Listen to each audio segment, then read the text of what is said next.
gates of the camp, and they flee. The Syrians thought that the Israelites had hired the Hittites and the Egyptians to attack the Syrians. So the Syrians run. They run for their lives at twilight. They flee. The lepers had no idea that they'd gone. And as we read, they come to the outskirts of the camp. They enter a tent. There's no one there. There's food, there's drink, there's silver, there's gold, there's clothes. Wow. Wow. It's like finding that treasure, the X marks the spot. You get there and there's all this treasure. There's nothing, there's no enemy to stop you from achieving that treasure. And so they get there, they see this silver, this gold, this clothing, this food, this drink, and they're amazed, they're surprised, and they start to hide these things. I'm sure they ate, but they start to hide the gold, they start to hide the silver, they start to hide the clothes. And as we read on, it says that they come to another tent, and again, the same thing. No soldiers, gold, silver, clothes, food, drink. Again, they're probably stuffing their faces because they were starving. And then I can imagine, let's bury the gold, the silver. Sand in clothes is not much fun, but let's just assume they buried the clothes too. And then one of them perhaps looks at the other and says to them, guys, we're not doing the right thing here. This isn't right. This army has besieged our city, our people, and they're not here. And here we are enjoying the spoils of the victory because the army has fled, and we can't keep it for ourselves. So they say to one another, this is the day of good news. And we remain silent.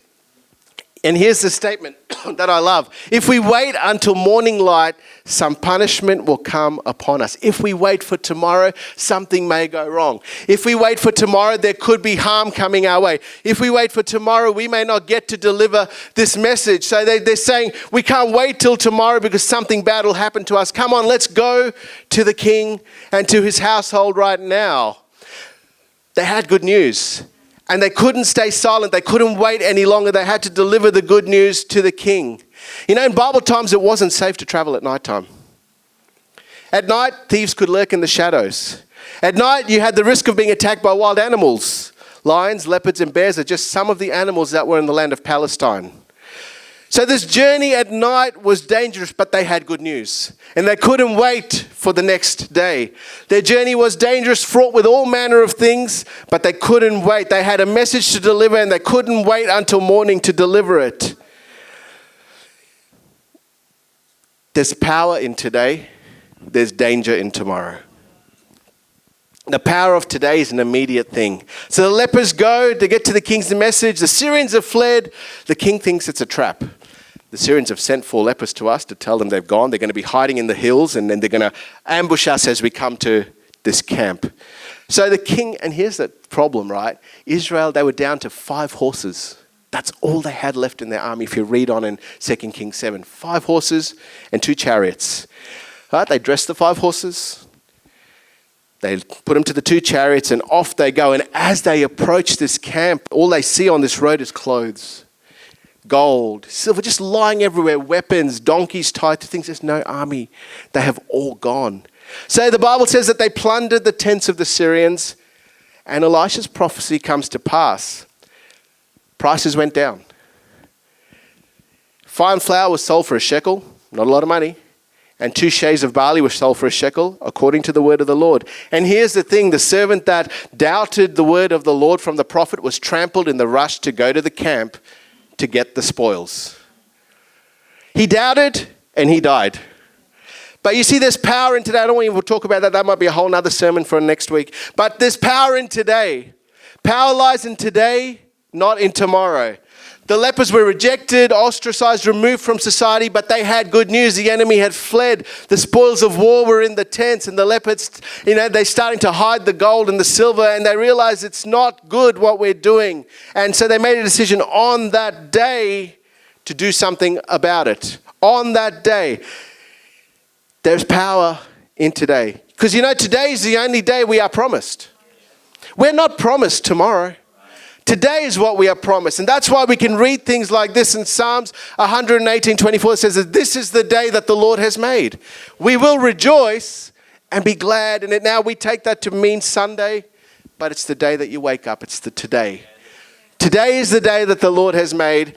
Whether it's a Monday, Tuesday, Wednesday, Thursday, Friday, Saturday, or Sunday, This is the day that the Lord has made. Today is the day that the Lord has made. We will rejoice and be glad in it. 2 Corinthians 6:2, for those of you who like the New Testament, it says, in an acceptable time I've heard you, and in the day of salvation I have helped you. Behold, now is the accepted time. Behold, now is the day of salvation. See, tomorrow is not the day of salvation. Tomorrow is not the accepted time. Tomorrow isn't the day that we need to be glad in. Today is the day of salvation. Today is the accepted time. Today is the day that the Lord has made, and we will rejoice and be glad in it.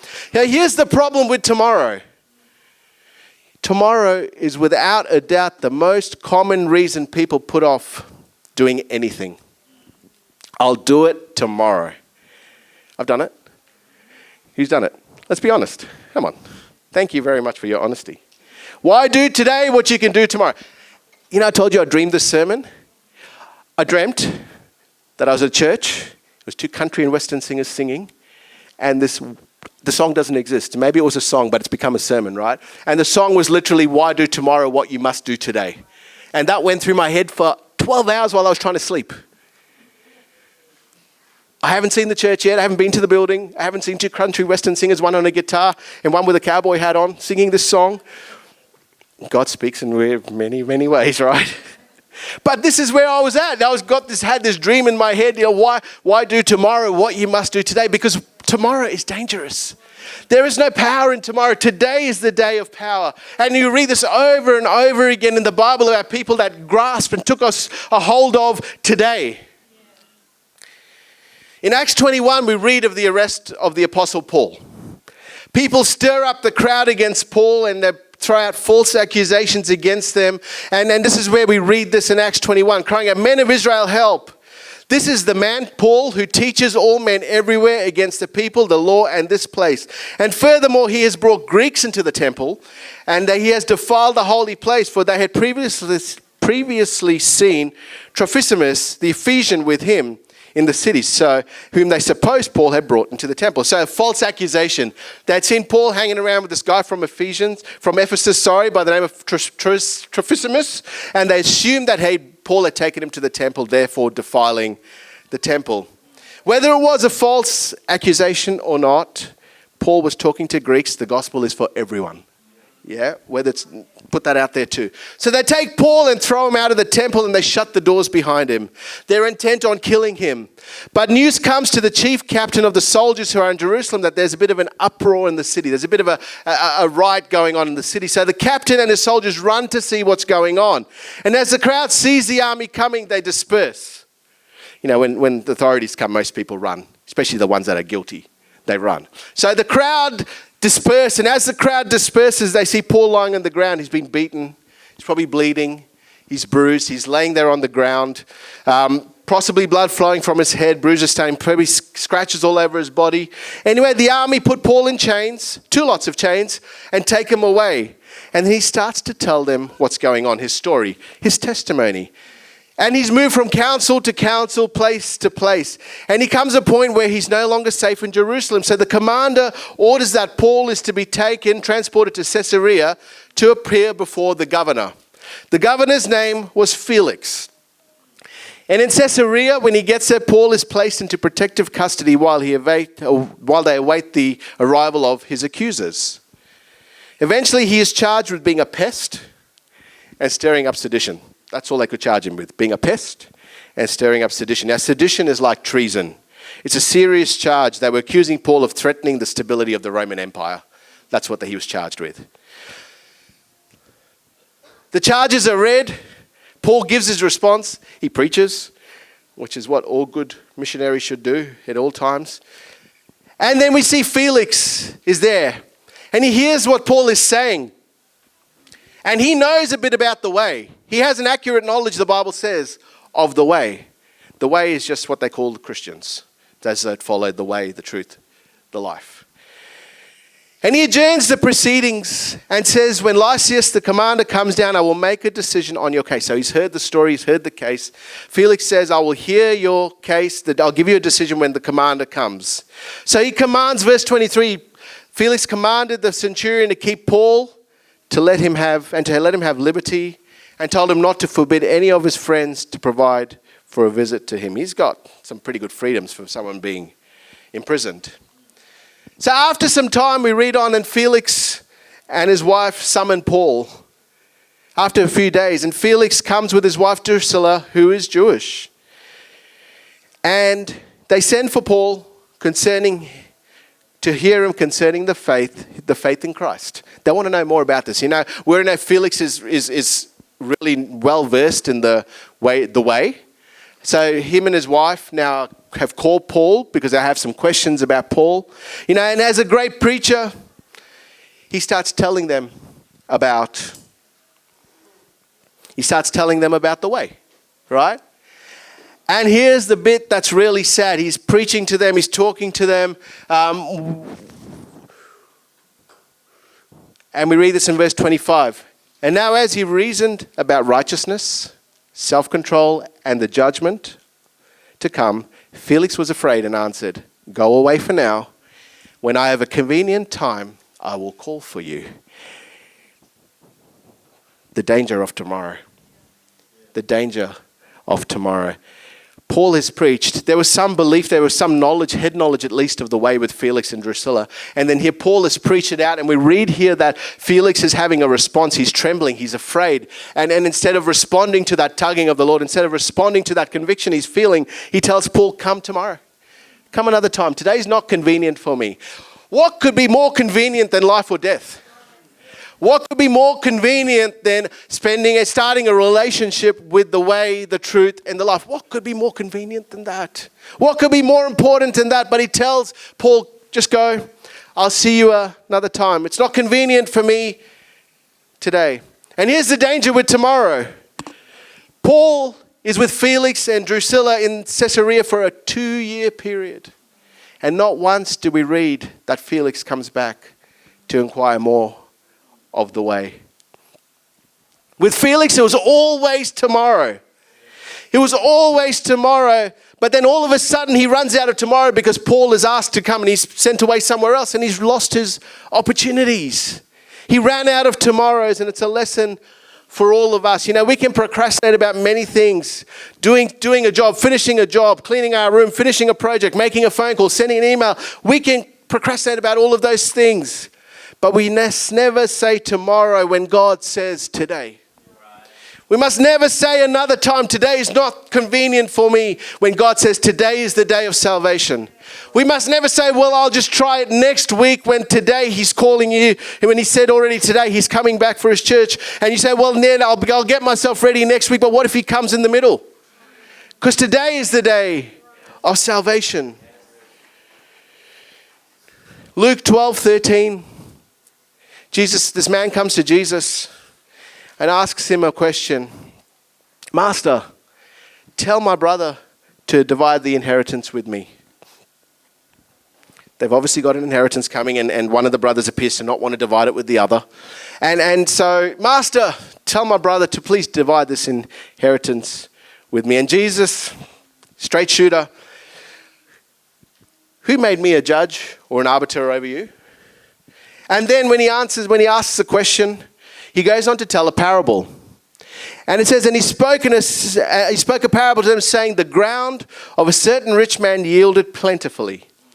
And he thought within himself, saying, what shall I do, since I have no room to store more crops? So he said, I will do this. I will pull down my barns and build greater, and there I will store all of my crops and my goods. And I will say to my soul, soul, you have many goods laid up for many years. Take your ease, drink, eat, drink, be merry."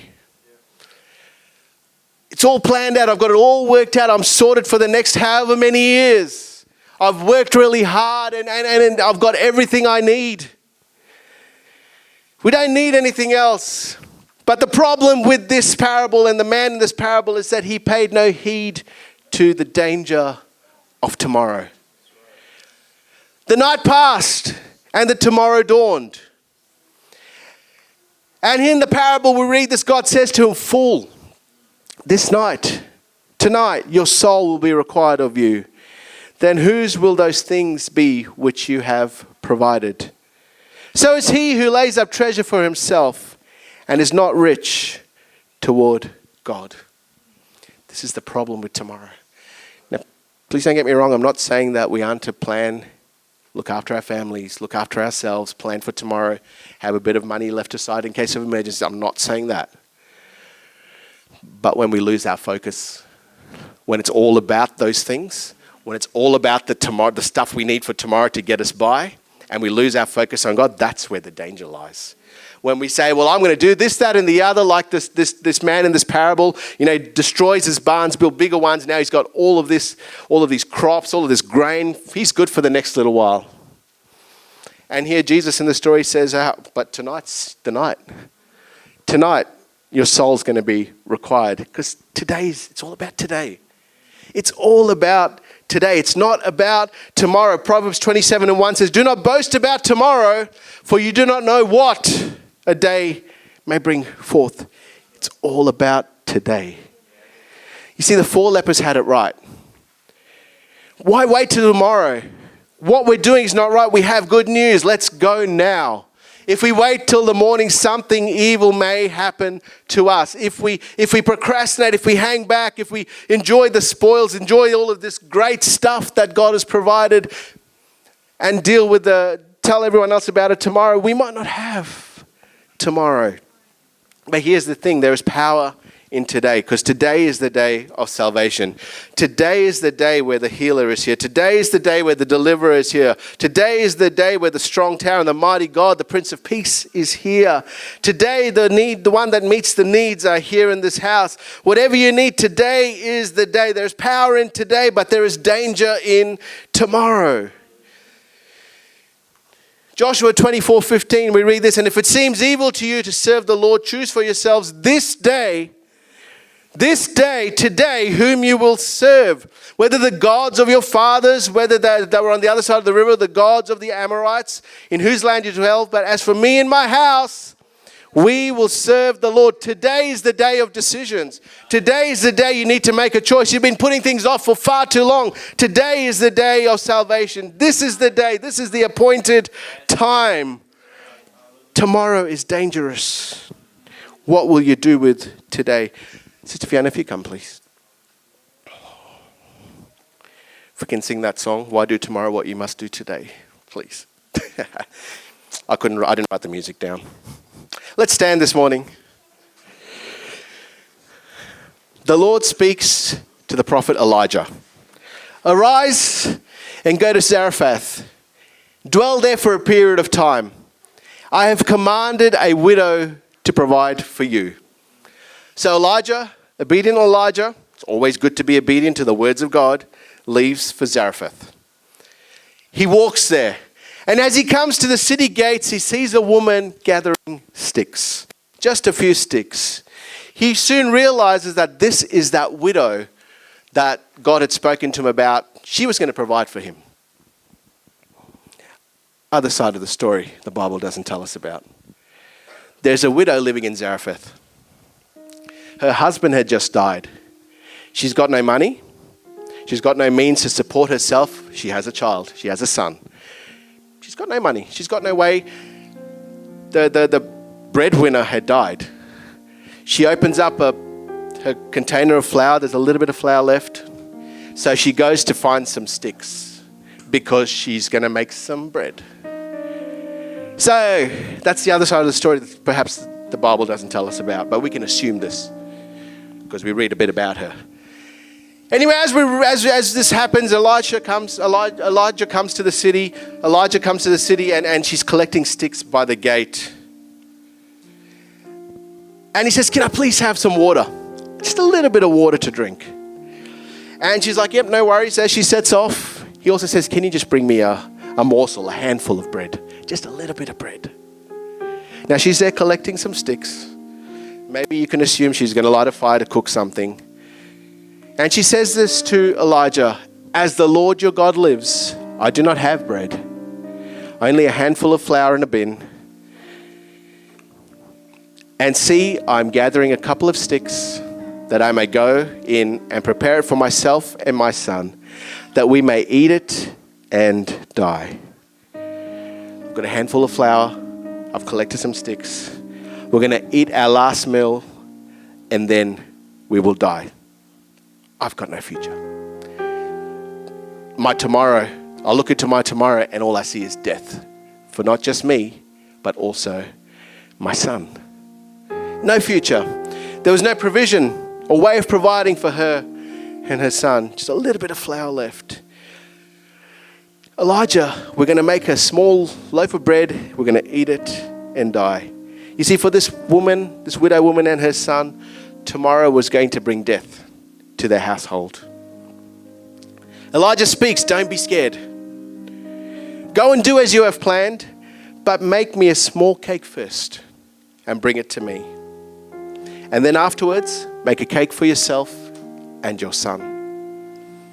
Be obedient to the word of God today. So I can just imagine this, we don't actually know how small the cake was going to be anyway for her and her son. Now this cake's become even smaller. The prophet has said, make me something first, then you can have what's left. She knew she was going to die. She knew her son was going to die. It wasn't going to happen at that moment, but there was going to be enough food in this cake to sustain them for a period. Perhaps die tomorrow. But here's where the story flips. If you do what the word of the Lord through the prophets says, if you're obedient to that, if you follow it, the bin of flour shall not be eased up, shall not be used up, nor shall the jar of oil run dry, until the day the Lord sends rain on the earth. We need to be obedient today. We need to answer his call today. We need to forsake the things that hold us back today. We need to turn and have a relationship with God today, because tomorrow could just bring death, sorrow, pain, suffering. For this woman, it was, let's eat a little cake and tomorrow we die. There's scriptures in there, eat and drink for tomorrow we die. You read that in Proverbs and a couple of others in the Old and the New Testament. And that was probably her thing. We're going to eat today, for tomorrow we die, my son and I. We're starving to death. Just enough flour for a small cake. But here's the thing.